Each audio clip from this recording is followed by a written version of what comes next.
So let's go to you now, Matt. A new investor has basically two options. They can build new from the ground up, but this program is focused on buying an existing location. So in your opinion, what do you think the primary advantages are for buying an existing versus building from new?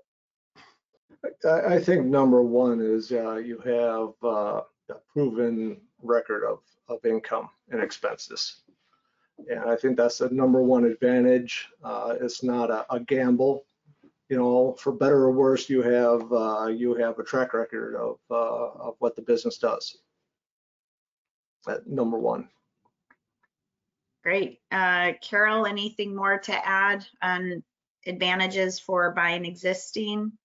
Well, I absolutely agree that it's proven, it's a track record, but there's also the advantage of getting the store that has the infrastructure already in place. So if you're buying an existing store and you're looking at it and you're saying to yourself, this store is not really producing, but I see the potential here.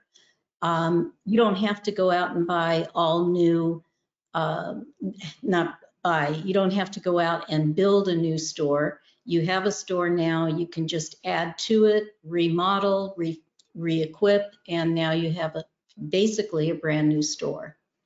So there's a lot of advantages in that as well. And we see a lot of that here in California.